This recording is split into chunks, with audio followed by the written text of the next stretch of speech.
Bienvenidos al podcast de Guerra en Madrid.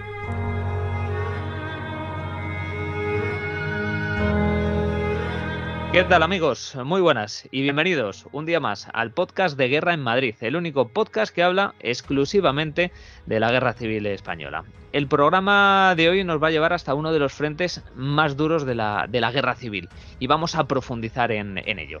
Antes de nada y antes de entrar en materia, os saludo, yo soy Alberto Laguna y nuestro saludo más cordial a través de nuestra página web, que ya sabéis cuál es, www.guerraenmadrid.net. También podéis encontrarnos en las redes sociales, en Instagram, en Facebook y también en Twitter. Simplemente con que busquéis @Guerra en Madrid, allí nos localizáis. Y por supuesto, a través del correo electrónico, sugerencias, comentarios, cualquier cosa, también nos tenéis a vuestra disposición. guerraenmadrid@gmail.com. Lo que os decía, el programa de hoy nos va a llevar hasta uno de los frentes más duros de la Guerra Civil Española, el de la ciudad universitaria en Madrid. En concreto, a un punto de ese frente, quizás el que estaba más próximo a la capital de España. Un lugar durísimo, sangriento, donde se combatió con una brutalidad exacerbada y nos estamos refiriendo pues a un lugar concreto de ese frente de ciudad universitaria, que es nada más y nada menos que el Hospital Clínico. Se ha hablado mucho, se ha escrito mucho del Hospital Clínico, pero no se ha profundizado, a mi juicio, como se debería. Y tenemos al otro lado, quizás a la persona que más sabe de la Guerra Civil en Ciudad Universitaria. Su libro para mí es una maravilla y lo recomiendo desde aquí, La Guerra Civil en Ciudad Universitaria. Y no es otro que Fernando Calvo González Regueral, que está al otro lado. Don Fernando, ¿qué tal estás? Bienvenido, muy buenas. Buenos días, Alberto. Muchas gracias por invitarme a tu podcast, que ya es todo un referente como tú y como tu obra, que sabes que te sigo con placer. Así que gracias por invitarme y para tratar de este tema que sabes que me gusta mucho. Bueno, gustar no es la palabra porque los que sabemos de guerra civil sabemos que, pero nos apasiona, ¿no?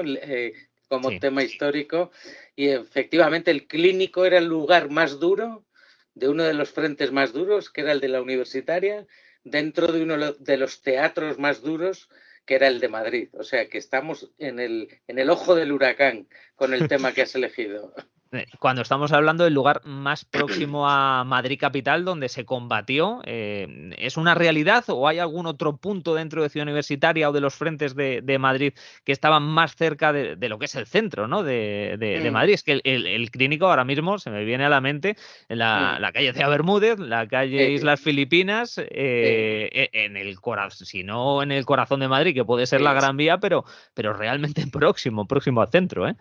Hombre, tú bien sabes que entre los días 7 y 15 de noviembre, que es la primera fase de la Batalla de Madrid, 7 y 15 de noviembre del 36, son unos días muy confusos, con una dureza en los combates muy fuerte, sobre todo en la Casa de Campo, y siempre se ha especulado sobre si los nacionales esos días puede que entraran por algún lugar de Madrid. Yo he oído historias orales incluso de que hablan de regulares que se les vio en Virgen del Puerto.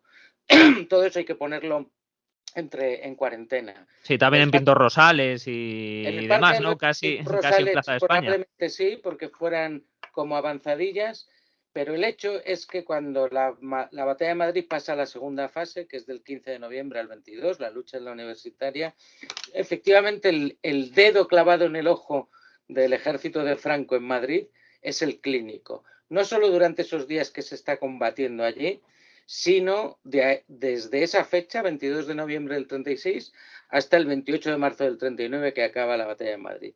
Efectivamente, el Hospital Clínico, ahora hablaré un poco de él si quieres, era una construcción que ya era madrileña, ya era estar en Madrid. Y aparte de su posición táctica, que era interesante, los nacionales la mantienen precisamente por decir, tenemos un pie en Madrid. Por el Parque del Oeste puede que hubiera alguna entrada, pero enseguida los nacionales tuvieron que retirarse.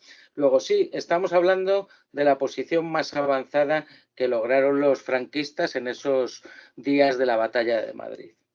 antes de entrar en materia y de ponernos el mono de trabajo y de situarnos y viajar al pasado y de situarnos en ese Hospital Clínico de Madrid, lo que antes decías, cuando estalla la guerra, el clínico estaba a punto de ser inaugurado como hospital. Creo que faltaban 4 o 5 meses, ¿no?, para su inauguración oficial. Efectivamente, efectivamente. Mira, aquí es importante decir que el proyecto de la universitaria, como bien sabemos, surge en la época de Alfonso XIII. Se lo chiva al oído su dentista, Florestan Aguilar, a hacer en esa finca de la Moncloa una gran universidad al estilo europeo. No solo era un motivo de orgullo para el reinado de Alfonso XIII, sino que era una necesidad. Toda la universidad española, prácticamente toda la universidad madrileña, perdón, no española, estaba concentrada en el caserón de San Bernardo, que había sido histórico, heredero de la Complutense, pero estaba ya en unas condiciones tanto higiénicas como de masificación que no eran permitibles.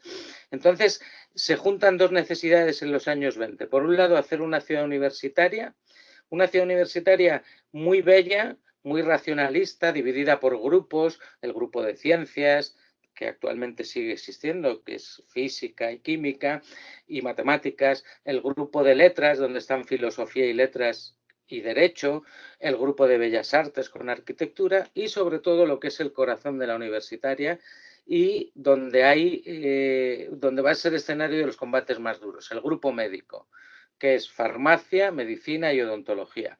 Entonces, para una facultad de farmacia es necesario tener un hospital universitario al lado. Claro. Se elige ese cerro que hay, el cerro en el que se eleva el clínico. Algunas fuentes lo llaman el Cerro del Pimiento, pero no se sabe bien si se refieren al cerro donde está ahora el CEU, cruzando la calle Isaac Peral.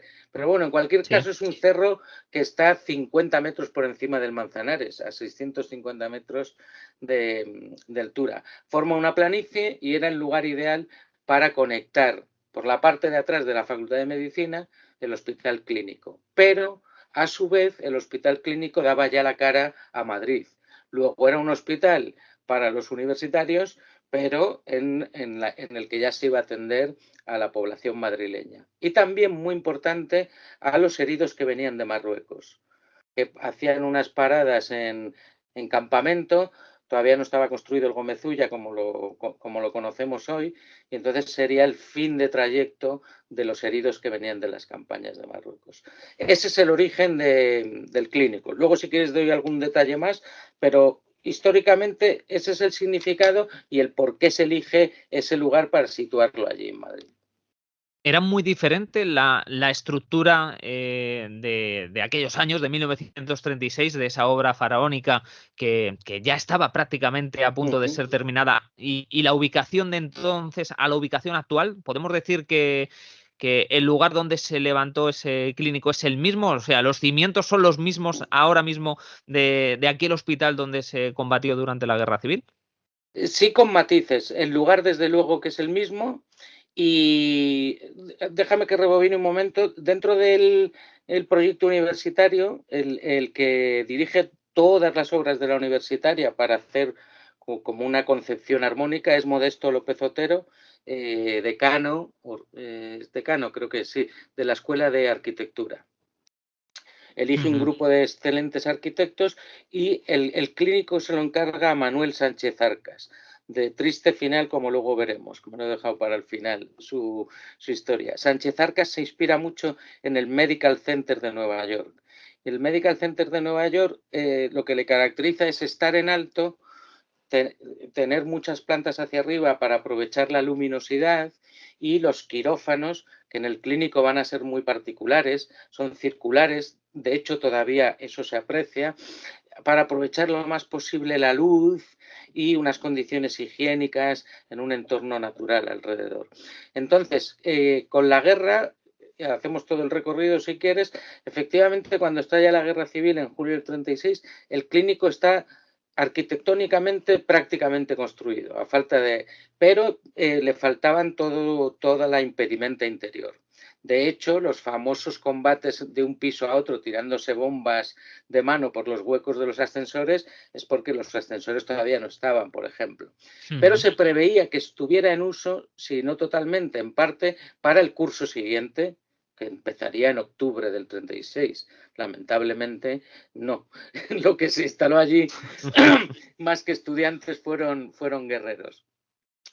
Sin lugar a dudas. El clínico Sánchez Arcas, como todos los arquitectos del proyecto, son un grupo de 5 o 6, se apoya mucho en los cálculos de un ingeniero, Torroja, que a su vez experimenta con los arquitectos y con el visto bueno de López Otero con materiales nuevos. Se edifica con criterios muy modernos y por lo tanto muy resistentes. Esto explica que el clínico, a pesar de todo lo que sufrió, y sufrió mucho y quedó muy deshecho, se lograra mantener y aprovechar la estructura que tenía para la reconstrucción. Respondiendo a tu pregunta, cuando se emprende la reconstrucción, el grupo médico estaba bastante intacto, lo que son las facultades, pero el hospital no estaba disponible y se volvió al antiguo Hospital de Madrid donde está hoy el Reina Sofía. Bueno, entonces hasta casi el año 60 no se pone en funcionamiento el clínico. Se aprovecha el edificio principal, lo que pasa es que el proyecto original tenía algún edificio exento alrededor para albergar algún tipo de institutos de experimentación y demás. Todo eso desaparece y aparece la mole, dicho en el buen sentido de la palabra, esa mole que reconocemos todos los madrileños, que es un bloque único y sí se reconoce muy bien con respecto al que existía el año 36, la cara que da hacia donde está el templete de la Virgen, o la avenida de la Complutense, para entendernos. Ahí se ven muy bien los pabellones en paralelo, para aprovechar la luminosidad, y ahí se ven los característicos quirófanos circulares, bueno, más que circulares, octogonales diríamos, que hoy día no tienen el uso de quirófanos, si no estoy equivocado, que en el año 36 sí lo iban a tener. Luego, sí, con peros. Es decir, vemos lo que vieron los soldados del 36, pero un poco diferente, sobre todo por esos edificios anexos que han desaparecido. En nuestra página web hemos publicado varias galerías de imagen con imágenes de cómo quedó el clínico después de la Guerra Civil. Claro, parecía un queso gruyère no solo por los impactos de artillería, sino porque fue clarísimamente golpeado por las minas y hablaremos de todo ello en este episodio interesantísimo con Fernando Calvo González Regueral. Conocidos los antecedentes del Hospital Clínico de Madrid, vamos a entrar en materia para hablar de un lugar donde se combatió, que diría Chávez Nogales, a sangre y fuego durante la guerra. Posiblemente el lugar más avanzado, el punto más avanzado de los sublevados en Madrid, como antes hemos dicho. Los primeros combates en lo que es el clínico y sus inmediaciones, corrígeme si me equivoco, Fernando, fueron el 17 de noviembre de 1936, curiosamente 9 días después de que las tropas franquistas de Asensio cruzaran el Manzanares para asaltar las primeras edificaciones o los primeros edificios de la ciudad universitaria, ¿no? Eso es. Como he dicho antes y como tú bien sabes, y seguramente los oyentes de este podcast también, pero lo recapitulamos rápido, ¿no? La primera fase de la batalla de Madrid sorprende especialmente a los nacionales porque ellos empiezan la ofensiva el 7 de noviembre, empujados por la moral y la inercia que llevan, pero sabiendo en el fuero interno que lo que tienen delante es un hueso duro de roer, porque Madrid es una señora ciudad de 1 millón de habitantes y se está reforzando muy bien. De hecho, los diarios de operaciones, el diario de la columna Barrón, en cuanto entra en la casa de campo, empieza a hacer anotaciones del tipo: estos ya no son los milicianos que salían corriendo en la carretera de Toledo, aquí la resistencia es dura. Tan es así que si en 2 o 3 días estaban, más que nada, más que un plan de batalla, es un deseo lo que hace Varela. Estaba deseando entrar en 3 días en Madrid. La realidad es que una semana más tarde, el 14 de noviembre, en la noche del 14 al 15, los nacionales se están desangrando en la casa de campo. Han logrado conseguir su objetivo, que es, cubriéndose en las anfractuosidades de la casa de campo, hacer una brecha pero están recibiendo ataques por todos sitios. Solo les queda, para alimentar una segunda fase de la batalla, cruzar el Manzanares más arriba del puente de los franceses. Ahora, el cruce del Manzanares, que empieza el 15 de noviembre, podremos distinguir como 3 fases, desde el 15 de noviembre hasta el 23, que se cancela oficialmente la operación, digo oficialmente porque luego daré algún dato. Del 15 al 17, las unidades lo que hacen es cruzar el Manzanares como pueden para meter unidades. De hecho, las 2 primeras unidades no son legionarias, son 2 tabores de regulares que ocupan el centro neurálgico en realidad del proyecto universitario y de lo que luego va a ser su puesto de mando, que es la Escuela de Arquitectura. Hay que tener en cuenta que la cartografía de la época era muy mala, y especialmente en la universitaria, porque como no estaba terminada de construir, muchos planos de Madrid de la época ponían el plano ideal, y esto despistaba mucho tanto a los atacantes como a los defensores, que no conocían bien el terreno. Los que eran de Madrid sí habían paseado por esos parajes. Pero bueno, en cualquier caso, los nacionales tienen muy claro que el edificio más alto, y se ve perfectamente, si uno se pone ahora en la avenida de Séneca o en la Escuela de Arquitectura, está viendo, como decía el pater de una unidad nacional, como un castillo, ¿no? El Clínico es como un castillo que se asoma a Madrid. Del 15 al 17 se lanzan como una flecha para poner el pie lo antes posible en el Clínico. De hecho, el 17 ponen el pie en el Clínico. No es que lo ocupen, pero ponen un pie. Es la 6ª bandera de la Legión. Del 17 al 20 aproximadamente, los nacionales se dan cuenta que tienen primero que asegurar el paso por el Manzanares, para lo que empiezan a construir pasarelas que serán conocidas como la pasarela de la muerte, asegurar un camino que llegue al Clínico. Entonces a los nacionales les pasa esto clarísimamente. Ven en lo alto como un castillo el Clínico, saben que esa es la posición dominante, y por eso la flecha los primeros días, del 15 al 17 de noviembre, la flecha de los nacionales es llegar hasta el Clínico. El 17 Esos lo consiguen. El 17 lo consiguen, eso te iba a decir, y las primeras unidades que entran en el Clínico son la Legión y los regulares, Sí, ¿no? En las 2 concreto. primeras los regulares. No sé qué sabemos de esos primeros combates en el Clínico, dentro del Clínico, y si hay algo documentado, si se ha dicho, se ha escrito algo del día 17, de esa primera lucha en el Coloso, en el futuro hospital. Exactamente, del día 17 no. No algo exhaustivo.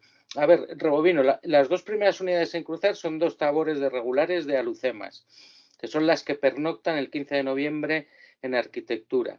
Y el día 16, ya con algún refuerzo, siguen hacia Agrónomos y Casa de Velázquez.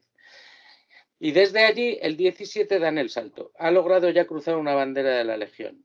Presumen que en el Clínico la lucha va a ser fuerte por el tipo de edificio que es, porque además hay una subida desde donde ellos vienen, y saben que hay fuerza dentro. Entonces, no hay ningún documento que nos hable de los combates justo el día 17. Lo que nos dice el diario de operaciones de la 6ª bandera de la Legión, es que se pone un pie en el Clínico y que comienza una lucha tremenda por los pasillos. Con eso nos vale, yo creo, porque eso es representativo no solo del día 17, sino del 17 y hasta el 30 de noviembre. Déjame este dato un momento ahí aparcado, porque del día 17 al día 20, lo que les preocupa a los nacionales es asegurar la pasarela de la muerte, porque lo estaban cruzando con medios de fortuna. Ahora ya llegan los zapadores y empiezan a tender sus pasarelas. Segundo, ir haciendo una especie de camino cubierto, pero es muy difícil porque les están atacando por todos lados, para cubrir la llegada hasta el Clínico. Y del 17 al 20 dicen, hay que darle amplitud a la cuña por los lados. Hacen una entrada por el Parque del Oeste, la primera bandera de la Legión, logra llegar casi hasta el Paseo Moret, pero probablemente rechazada, y además si conocemos el Parque del Oeste, ¿no?, que hace como una vaguada, Los nacionales ven que eso es muy difícil y se retiran. Y dejan un pequeño entrante que hoy día es donde están los nidos de ametralladoras elevados. Los 3. Como soporte para las residencias de estudiantes, que es la primera edificación que hay en la universitaria viniendo desde el Parque del Oeste. Y luego por el norte, digamos, aunque la cuña se va estrechando hacia el Clínico, por el norte lo que buscan es la Moncloa, la finca de la Moncloa, muy diferente a como es ahora, porque había una granja agrícola y demás, pero ahí ven que también hay vaguadas donde se pueden guarecer y además le dan amplitud a la cuña.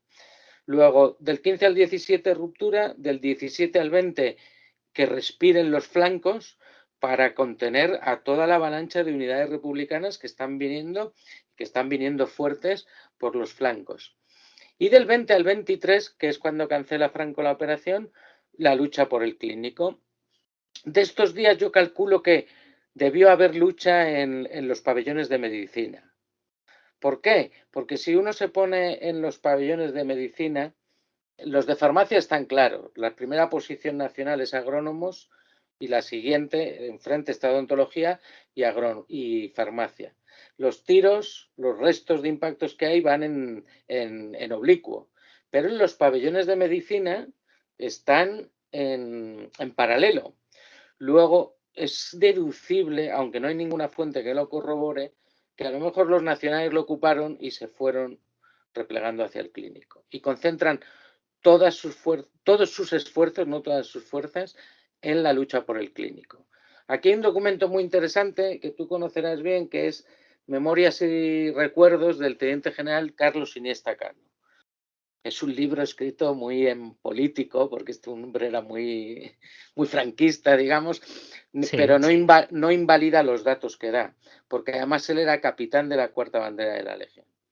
Él dice que ellos llegan al Clínico el día 20 de noviembre, no, el día 19, porque la sexta bandera ha quedado deshecha. Al decir deshecha, una bandera de la Legión tendría que tener 600, 650 hombres, probablemente a esas alturas de la batalla, al cruzar el Manzanares, ya tuviera menos, pero cuando la retiran tiene 200 hombres y muchos de ellos que no están en condiciones de combatir. Aún así los retiran a arquitectura y los dejan de reserva por si se les necesita. E Iniesta Cano da varios datos interesantes. El primero de todo es que dice que se lucha en el Clínico, leo textualmente, del 19 al 30 de noviembre. Creo que no se equivoca. ¿Por qué? Porque lo que sí tenemos testimonios es que del 23 al 30, a pesar de que Franco ha dado la orden de cancelar la operación, se sigue combatiendo. Obvio, porque ahora son los republicanos los que están atacando. Punto 1. Y punto 2, los nacionales hacen alguna entrada por la ciudad. De hecho, ocupan 2 chalés que había en la Cea Bermúdez, 2 hotelitos los llamaban. La Cea Bermúdez no estaba edificada como está ahora. Había unos edificios, pero sabemos que están compitiendo. Pero dentro del Clínico hasta el 30 de noviembre. Y ahora es un dato que me gustaría recalcar. Tú sabes cómo es la guerra civil, Alberto, que hay días de la marmota y todos vamos al día de la marmota. La muerte de Durruti, aparte del símbolo, de lo que se ha hablado, de si lo mataron, no sé qué, lo más importante históricamente no es eso. Lo más importante es que las columnas anarquistas que se han retirado, yo no creo que sufrieran una desbandada, como dicen las fuentes profranquistas. Más bien fue una retirada porque era gente que estaba curtida y combatía bien. Pero a partir del 20 de noviembre, cuando cae Durruti, la columna y el grupo de columnas que está operando en el sector le dan el mando a un oficial profesional de la Guardia de Asalto y entran en el Clínico guardias de asalto que apuntalan las defensas que está habiendo dentro por milicianos. Y ahí es donde se producen realmente situaciones insólitas. Los sótanos ocupados por uno, o una planta, la mitad la ocupa uno y la mitad otra, que es donde otra vez el testimonio de Iniesta Cano cobra mucho sentido. Dice, conforme durante aquellos días, vuelve a recordar que son días, conforme se ganaban habitaciones o trozos de pasillo, se establecían parapetos de sacos terreros para ir marcando el frente. has citado a Chávez Nogales. Clemente Zimorra, otro gran cronista, en una de sus crónicas dice que él vio cómo levantaban parapetos con cadáveres, porque no tenían otra cosa. Entonces, es muy plausible que el 30 de noviembre, hasta el 30 de noviembre, se combate dentro del clínico. Voy a parar un poco por si quieres preguntar algo, pero de momento ya tenemos Sí. la tormenta. No. Son datos muy interesantes los que estás diciendo. Conocemos qué unidades sublevadas nacionales o franquistas, que el oyente los califique como Sí, quieran, estaban sí, operando hasta el 30 de noviembre, sí, fundamentalmente la sexta bandera de la Legión, que había cogido el sí, testigo de la cuarta, que había quedado, como dices, Fernando, completamente deshecha. sí. Enfrente, el Al bando revés, republicano, Alberto, al revés. sí, Empieza la sexta y perdón, y luego la lo cuarta, ¿no? consolida la cuarta, sí. Vale, perdón, buen matiz porque al final es un lío entre tantas Sí, banderas y sí, tan próximas además. Enfrente, en el bando republicano, inicialmente son los anarquistas, como antes has dicho. sí. Son difíciles de confirmar. Generalizando la pregunta y luego paso a lo particular, desde que Miaja y Rojo se aperciben de que el ataque solo va a poder venir desde la universitaria, empiezan a llevar fuerzas allí. El norte del dispositivo se lo confían a las brigadas internacionales y a una de las brigadas mixtas, porque ya están organizando brigadas mixtas. Y al sur del dispositivo, en torno al núcleo defensivo del famoso Carlos Romero, otra brigada mixta. Y en la zona del clínico se está creando una agrupación de fuerzas de las columnas que se han ido replegando y las apuntalan guardias de asalto. El dato concreto es guardias de asalto, no sabemos la unidad, pero sí sabemos, tenemos el testimonio muy valioso del nieto del coronel Álvarez Coque, amigo mío y magnífica persona, que conserva historia. Álvarez Coque, coronel, le habían encargado el sector de Montaña del Príncipe Pío, Puente de los Franceses, Parque del Oeste y Plaza de la Moncloa. Entonces, esas guardias de asalto, los guardias de asalto de Carlos Romero, en realidad Carlos Romero reporta directamente a Álvarez Coque. Y eso eran unidades de guardias de asalto. El grupo sería el grupo que estuviera, bueno, Madrid tenía 3 grupos de guardias de asalto, no recuerdo los números, lo podemos buscar, pero es un dato que no vamos a encontrar exactamente porque como es tan fluida la lucha en el clínico y tan dura, seguramente fueran rotando una compañía de guardias de asalto que venía de un lado, a lo mejor alguna compañía de alguna brigada mixta y las milicias enquistadas en lo que pueden porque muchos están encerrados en el laberinto y no pueden salir. Lo mismo les pasa a los legionarios. Según van ocupando, ya el relevo es difícil de hacer.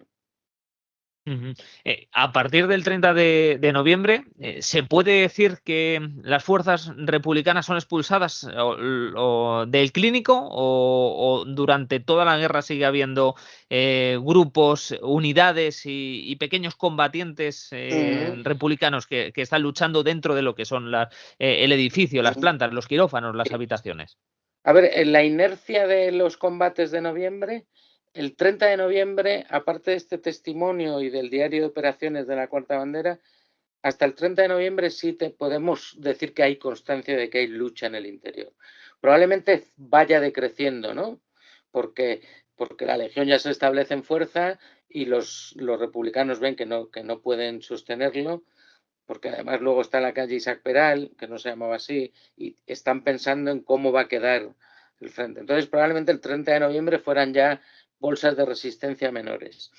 Lo que sí sabemos con certeza es que el 1 de diciembre, otras fuentes dicen el 10, yo estimo que es más bien el 1 de diciembre, se produce la primera voladura contra el clínico. Luego, eso nos confirma que ya no había tropa republicana gubernamental dentro, porque les haría sufrir la mina que estás poniendo. Y además nos da otro dato, que el coronel de ingenieros que defiende Madrid, en la parte de ingenieros, Ardiz, ya ha creado lo que va a llamar Batallón del Subsuelo y ha visto que la mejor forma de luchar contra el clínico es no perder fuerzas en los ataques inútilmente, porque eso es un castillo una vez que lo has tomado, pero sí minarlo de forma subterránea. A lo largo de la guerra hasta el 28 de marzo del 39 sabemos de muchas minas, sabemos de cañoneo, sabemos incluso de asaltos, pero a mí no me consta que los republicanos, alguna unidad republicana, volviera a poner pie en el Clínico. Y me parece que tiene lógica, porque si alguno de esos ataques hubiera prosperado, te metes en fuerza en el Clínico e intentas recuperarlo, pero no tiene sentido que un pelotón o una sección se meta en el Clínico en una ratonera. Y entonces, todas las minas que hubo contra el Clínico, de las que luego hablaremos si quieres, a mí no me consta que se ocupara ninguna parte del Clínico. Pues sin más dilación hablamos de la guerra de minas Sí, que arrancó precisamente en el mes de diciembre, por lo menos en cuanto al Clínico se refiere, arrancó en el mes de diciembre de 1936, es decir, unos pocos días después de que el Clínico fuera tomado casi de manera definitiva por el ejército de Franco. eso es. Mira, ¿Cuántas minas has contado, Fernando, que mira, aquí pudieron las tengo. explosionar en el Clínico?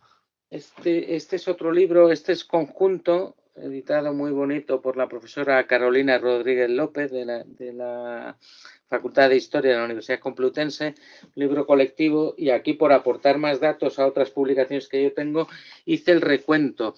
Me baso en el censo que hicieron los ingenieros militares al acabar la guerra y también en un diario que encontré de un teniente coronel de ingenieros que coincide prácticamente.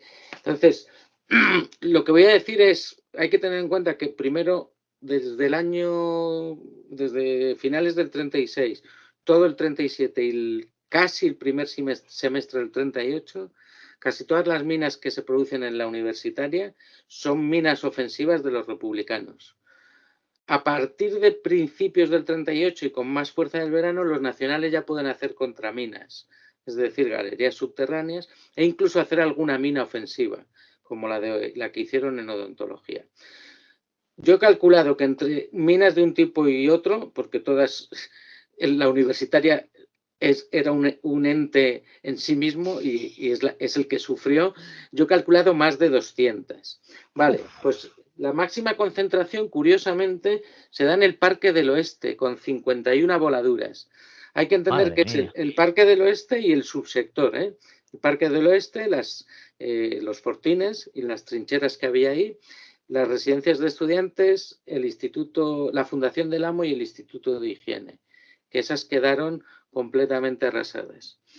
En el Hospital Clínico y alrededores, incluyo aquí el asilo de Santa Cristina, 47. Luego el Palacete de la Moncloa, curiosamente, aunque parece que queda excéntrico al despliegue, se volaron 20. Parece que queda muy lejos el Palacete de la Moncloa, sí.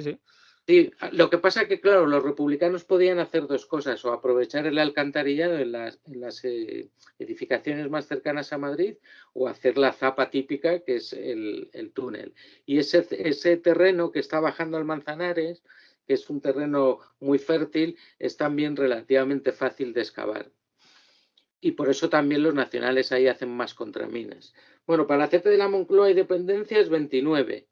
Y ahora el que se lleva la palma como edificio solo, el Agrónomos, con 25. Agrónomos 25. Y el Instituto de Higiene con 12. Vale, pues respondiendo a tu pregunta, en el Hospital Clínico son 47. Déjame que haga, si quieres, una foto típica de un despliegue entre el año 37 y el 38, ¿vale? Hay que tener en cuenta que después de la ofensiva nacional hay una aglomeración de fuerzas muy grande en torno a la universitaria, eso va decayendo y luego a finales de la guerra, segundo semestre del 38, primer trimestre del 39, ya ambos bandos van teniendo menos fuerzas porque el sector está muy endurecido y casi inútil hacer esfuerzos. Entonces, entre el 37 y el 38 hagamos una foto fija. Tengamos en cuenta que hay variaciones, pero la foto fija sería: los defensores establecen lo que los militares llaman un subsector de resistencia. Un subsector tiene 2 centros de resistencia y cada centro de resistencia lo ocupa una unidad tipo batallón. Bueno, pues en la cuña, que algún autor lo ha llamado la cabeza del galgo, el hocico de la cuña nacional, que es el Hospital Clínico y el Asilo de Santa Cristina, donde hoy están navales y aeronáuticos y el Museo de América. Ahí había un subsector con una bandera de la Legión. Prácticamente toda la guerra hubo Legión allí. Por ahí tengo censadas todas las banderas que pasaron. Sexta y cuarta al principio y luego otras banderas, porque la sexta y la cuarta solían ir en divisiones de choque. Ojo, las banderas que van al Clínico van como al frente ruso, sabiendo que es una de las posiciones más extremas. Bueno, debajo del Clínico, en el asilo, la bandera de la Legión tenía como apoyo normalmente un batallón de infantería regular, de infantería de línea. El Regimiento Toledo, Regimiento Bailén, por allí pasaron varios. Bajando hacia el Manzanares, los nacionales hacen otro subsector en lo que es el Parque del Oeste, el entrante que tienen, las residencias de estudiantes, la Fundación del Amo y el Instituto de Higiene, donde está hoy el rectorado. Bueno, pues ahí ese centro de resistencia se lo encargan a 2 tabores de regulares. Siempre hay que tener en cuenta el tipo de unidad porque te da idea de la dureza. El más duro la Legión, el Clínico, y los siguientes más duros regulares. Sin perjuicio de que los batallones de infantería en uno y otro bando eran excelentes, porque el soldado español es duro. Luego en el Manzanares ponen en la pasarela de la muerte un batallón reforzado, es decir, un batallón más una compañía, de manera que tienen fuerza en las 2 orillas. Los militares dicen en táctica militar que un curso de agua, así como cualquier otro obstáculo de separación, debe estar controlado en sus 2 vertientes por una misma unidad. Porque si pones un batallón en una orilla y otro batallón en otra, se te pueden producir brechas. Ahí normalmente era un batallón de Toledo, reforzado, como digo, con una compañía, y ese es el que se encargaba de recibir todo el fuego, que era mucho, que ponían los republicanos. El Palacete de la Moncloa tenía 2 tabores de regulares, Palacete de la Moncloa y Granja Agrícola, que estaban unidas, y luego agrónomos y Casa de Velázquez y Arquitectura, que era como el corazón de la universitaria, porque estaba el puesto de mando, el depósito de municiones, un hospitalillo. Ahí había otro batallón reforzado. Así que son 2, 4, 6, 8 batallones, unos 4.000, 4.500 hombres. Mucho, mucho. Casi nada el aparato. Sí, exacto. Y ahora los republicanos normalmente, ya cuando se estabilizan, esto lo deja muy bien delimitado el coronel Prada, famoso luego por su campaña de Asturias y por la rendición en Madrid. Luego también a lo mejor hablamos de ello. Sí. Deja establecido que ahí haya una división, normalmente la séptima, con 3 brigadas mixtas. Yo calculo, he visto partes en los que hay 3 brigadas mixtas y otras veces 2. Cuando hay 3 brigadas mixtas, una está al norte de la Cuña, en torno a Filosofía y Letras, otra está en el grupo médico, Medicina y enlazando con la colonia metropolitana, y luego otra brigada mixta en el Parque del Oeste. Cuando hay 3, no suelen estar al completo. Luego yo calculo que a lo mejor unos 6.000, 7.000 hombres. Cuando hay 2, una brigada mixta está en la parte norte del Clínico, siendo la cortante o la secante, que se dice en matemáticas, el Clínico con la pasadera. Ahí debajo habría frente sur otra brigada mixta. Cuando había 3 estaban disminuidas y cuando había 2 estarían al completo. Resultado, lo mismo, 6.000, 7.000 hombres empeñados en la universitaria. Y dentro de ello, de mucha gente, sí. Mucha gente. Y dentro de ello, luego me has dicho que tenéis fotos del Clínico. Cuando ves el entramado de trincheras, ves que el Clínico prácticamente es un peñón, ¿no? Más que una isla, porque se une por el asilo de Santa Cristina. Pero las primeras trincheras republicanas están por la ladera que baja hacia los pabellones de medicina. La primera trinchera republicana está muy avanzada. Luego se ciñe por lo que hoy sería Isaac Peral y luego baja hasta Cristo Rey, que entonces no se llamaba así tampoco. Tan cerca estaba el frente, y cuento una de esas anécdotas personales bonitas que ocurren cuando en las visitas, que Alberto ya sabes que hago por allí, Sí, sí. y Y que que son muy y recomendables, por cierto. Si el oyente tiene la oportunidad de ir a una de esas clases magistrales de Fernando, tiene que hacerlo sin lugar a dudas porque se aprende muchísimo y porque además lo cuenta de maravilla, pero de verdad, que son lecciones magistrales. Perdona que te interrumpa. Muchas gracias.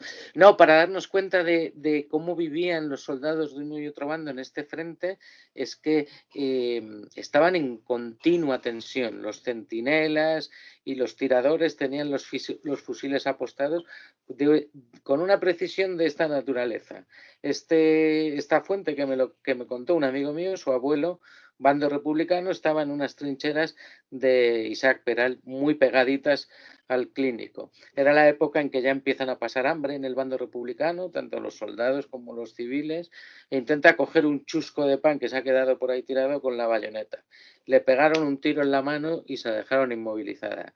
¿Qué grado de Madre. precisión tenían los fusileros de uno y otro lado para estar pendientes? Bueno, pues así fue la guerra todo el tiempo. Voy a hacer una pausa por si me quieres preguntar algo, Alberto, pero tengo algo más de Sí. las minas. Sí, respecto a las minas, preguntarte en concreto si hoy por hoy podemos ver, creo que sí, por eso te lo pregunto, podemos ver algún resto de lo que fue alguna de las minas que sufrió el hospital clínico. Sí. Es visible, ¿no? Realmente, a pesar de todo lo que ha llovido, el tiempo que ha Sí, pasado y los cambios estructurales sí. que ha sufrido la zona. Sí, la verdad que es uno de los vestigios más impresionantes, no solo de la guerra civil en Madrid, yo diría de la guerra civil en general en España.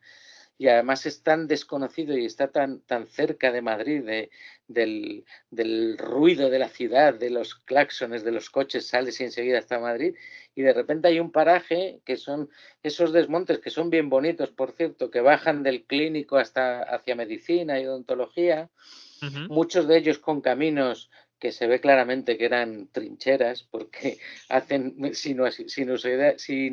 sinuosidades muy particulares. Bueno, y a media ladera te encuentras un embudo, no un cráter, sino que es un embudo de una mina. Efectivamente, como bien dices, Alberto, parece mentira, han pasado muchos años y qué mina debía ser y qué minas debían ser. ¿Por qué está ahí? Esa es la pregunta. Las minas no solo eran contra los edificios. Lo que se busca con la mina no solo es derruir. Digo no solo porque a veces incluso no buscas el derrumbe, porque puede ser contraproducente, sino que también se hacen contra las trincheras.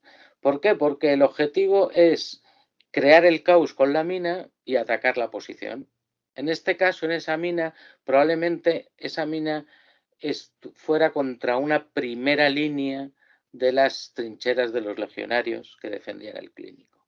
Ujú. Esto es importante también decirlo, yo creo. El Clínico, una bandera, ya hemos dicho, 500, 600 hombres, no estaban los 500 o 600 dentro del Clínico. Esto hay que aclararlo porque Claro. las personas que no sepan de táctica y defensa militar, pues a lo mejor no lo saben, ¿no? No, es contraproducente tener 500 hombres en un edificio que es vulnerable al fuego, porque aunque sea una mole, es visible. Normalmente lo que hacían era poner una compañía en los sótanos como fuerza de primera intervención y esa compañía es la que alimentaba a los centinelas. Sorprendentemente no muchos, para un edificio como el Clínico, no muchos, pero en puestos muy escogidos. Y con los Entre nidos... ellos, entre ellos la azotea, ¿no? Porque la azotea del Exacto. Clínico tenía una visión privilegiada de lo que era la ciudad de Madrid. Creo que, de hecho, en la azotea se estableció un observatorio, no sé si era de aviación o de artillería Sí, o algún lugar para los francotiradores, pero ¿sabemos sí, algo más de ese observatorio del Clínico? Que para llegar a esa azotea con el edificio sí, destrozado, sí. con cientos de impactos de artillería, con las minas y demás, había que tener también un par de bemoles. Sí, efectivamente, la azotea servía para todo lo que has dicho, pero sobre todo para vigilancia inmediata. ¿Por qué? Porque ya cuando los nacionales desisten de entrar en Madrid, y aunque siempre va a haber un duelo artillero entre los dos bandos en Madrid, va perdiendo intensidad también. Eh, También las personas que no saben, es verdad que Madrid se bombardeó y se bombardeó bastante como otras ciudades, pero afortunadamente para España y para los madrileños no no teníamos las capacidades aéreas y artilleras de una guerra como la Segunda Guerra Mundial, porque si no Madrid hubiera acabado destrozada. Es Sí, decir, que no fue Dresde, tampoco fue Hiroshima, no eso fue es. Nagasaki. Es verdad que Argüelles quedó completamente Argüelles sí. destrozado. No, con esto lo que quiero decir es que la azotea como observatorio de artillería siempre te vale, pero no, lo interesante ahí era la vigilancia prácticamente inmediata. Y luego cumplía un factor propagandístico interesante.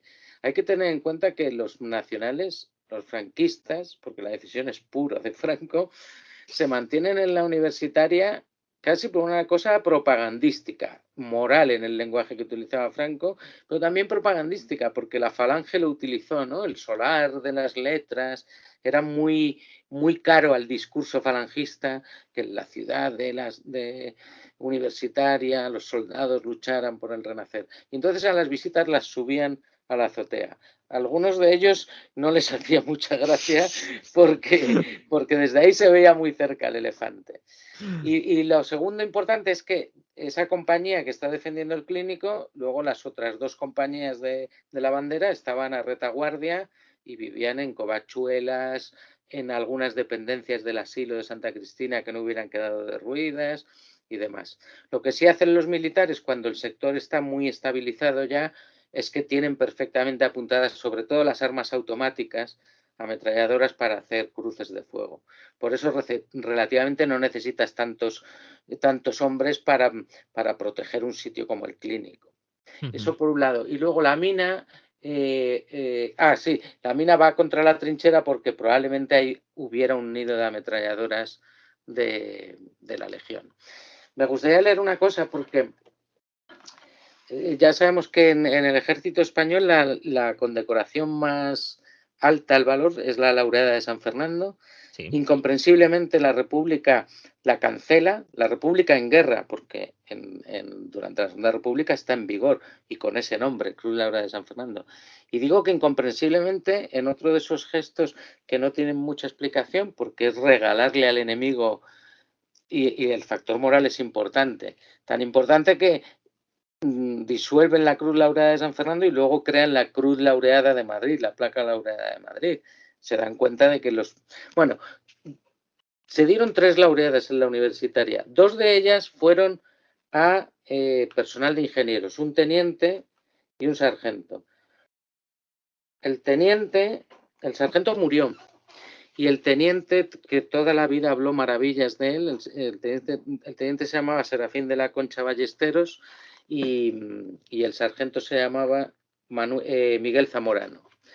Voy a leer un pasaje porque creo que es importante, sí, de una entrevista que le hicieron a este señor, que luego se hizo un ingeniero de montes. No, ingeniero de minas, perdón, ingeniero de minas. O sea que, como no podía ser de otra manera, no claro. podía ser de otra manera. De hecho, en la escuela que está ahí en Reina Victoria, si no me equivoco, tenía la placa laureada y había recordando que uno de sus alumnos aventajados había ganado la laureada. La quitaron, me consta que la familia la conserva. Pero bueno, lo interesante de este pasaje es que para darnos cuenta del tipo de guerra que había, esta guerra es subterránea, crea mucha inquietud en las tropas porque en cualquier momento puedes ser volado por los aires. Ya lo dice en el discurso de las armas y las letras Cervantes, por cierto, hablando del valor de esos centinelas que en cualquier momento pueden volar por los aires. Bueno, entonces los nacionales, cuando logran empezar a hacer contraminas o incluso a buscar las galerías cara a cara y chocar con ellas para luchar como topos bajo tierra, así es como ganan la laureada este teniente y este sargento, y donde por emanación de gases tóxicos luego morirá el sargento. Pero es interesante cómo lo describe él porque estuvo allí y nos da mucha información de cómo era este tipo de guerra. Esta historia que voy a contarle la he repetido infinidad de veces desde que me dieron la laureada. Era el año 38. Llevábamos 2 años aguantando la cruenta guerra en la universitaria, parapetados en el clínico. Cada día había una sorpresa. Las minas hacían volar el edificio por todos lados. Aquello parecía no acabarse nunca, hasta que recibí la orden de volar el colector y acabar con ello. El colector por donde empezaban los republicanos a hacer los ramales porque los republicanos jugaban con la guerra de nervios que supone la guerra de Mina. No les importaba que les oyeran porque sabían que no podían defenderse contra Estaban eso. bajo tierra, claro. Exacto. Y entonces hacían varias galerías a la vez y destrozaban los nervios de los centinelas que estaban apostados arriba. Bueno, entonces este teniente recibe la orden de volar ese colector.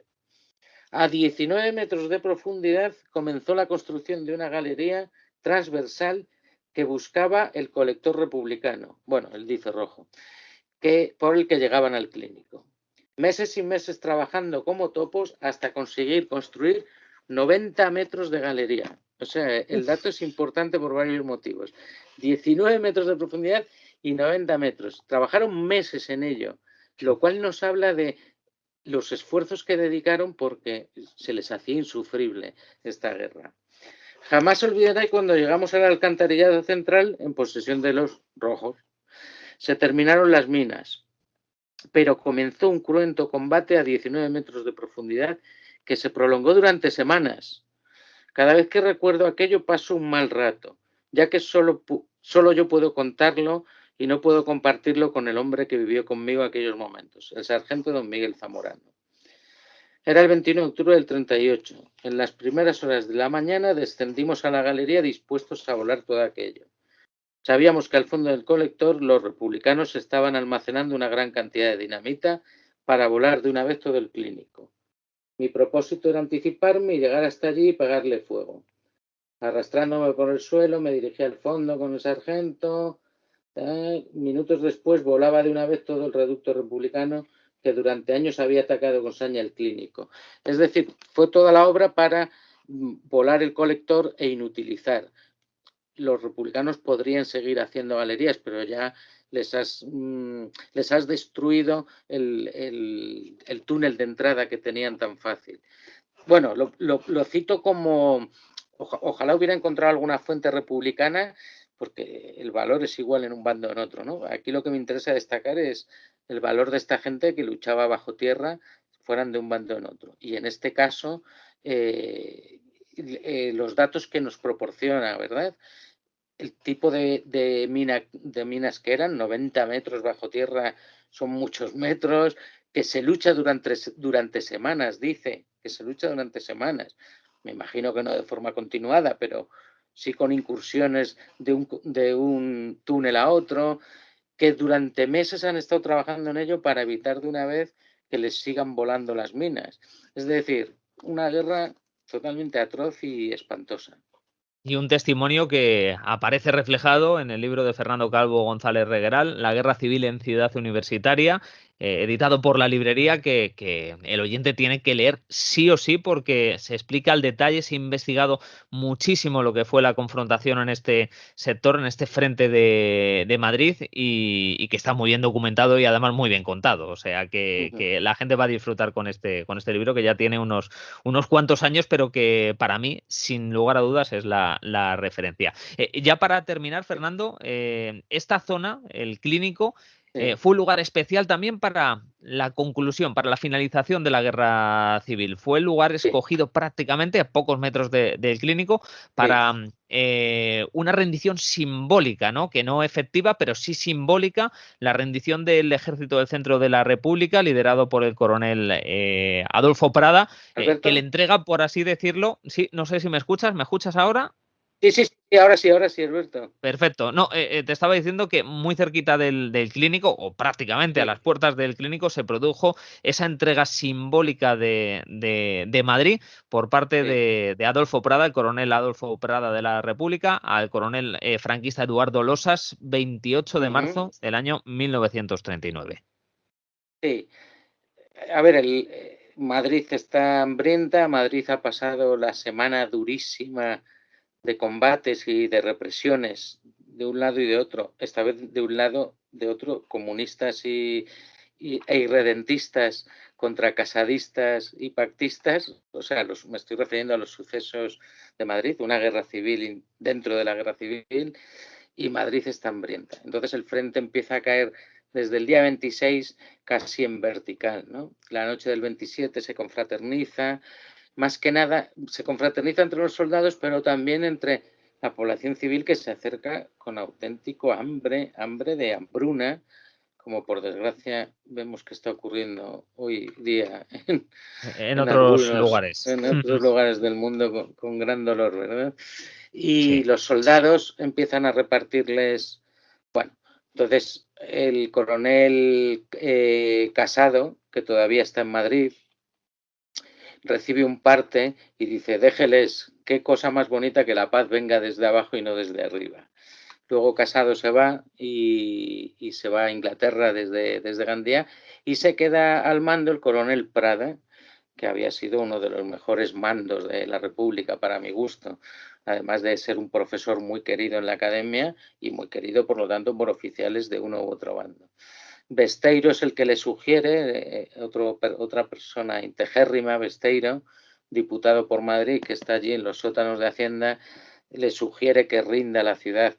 Ninguno de los dos está capacitado para rendir la ciudad porque no son ni el jefe de gobierno ni el jefe del ejército y demás, pero el acto es muy bonito y es una auténtica rendición.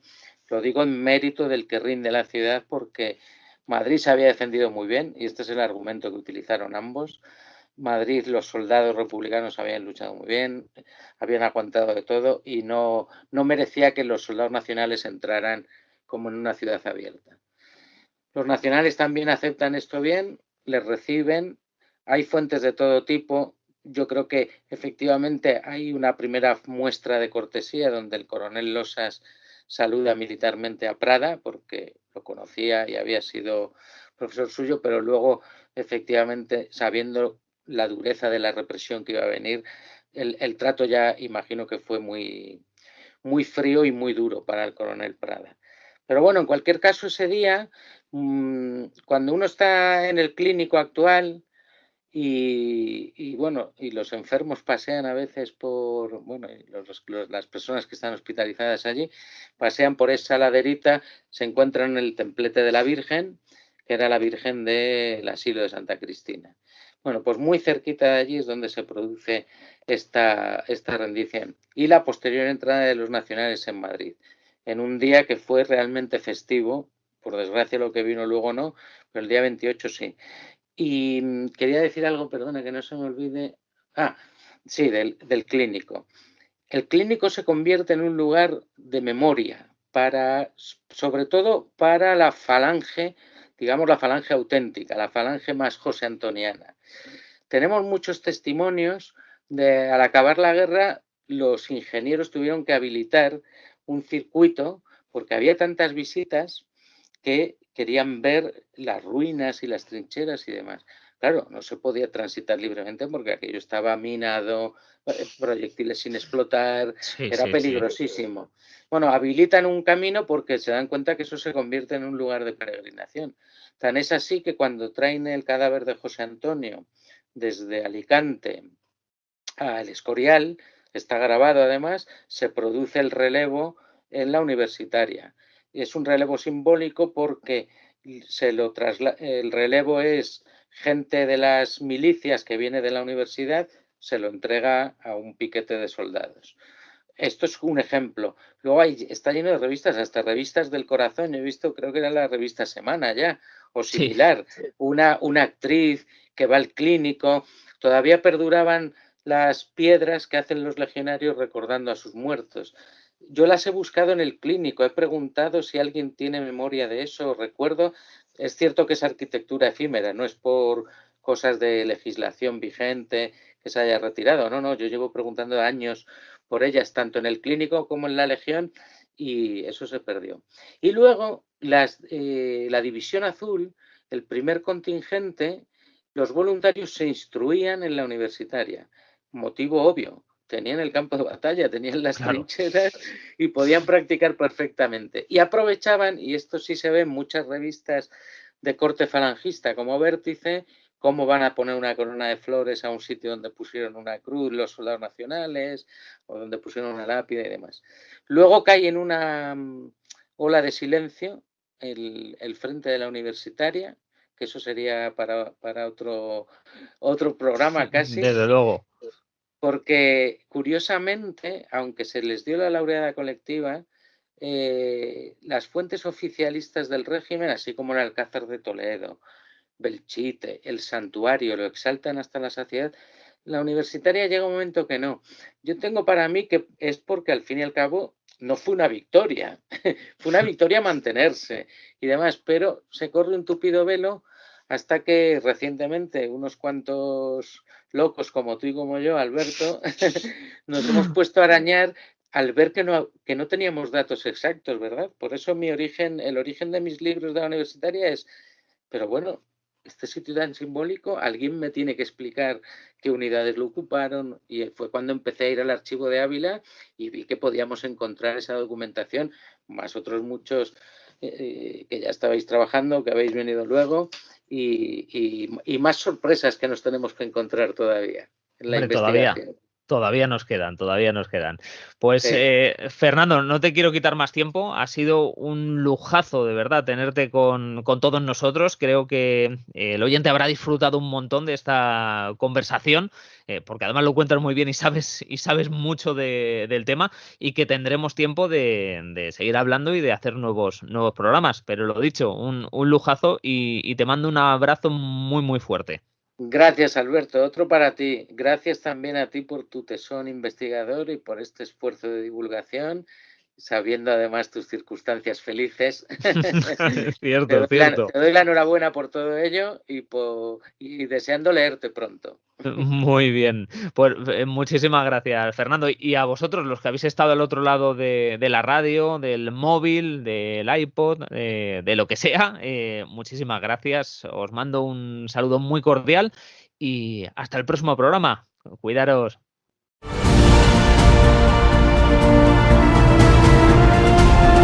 Guerra en Madrid, con Alberto Laguna.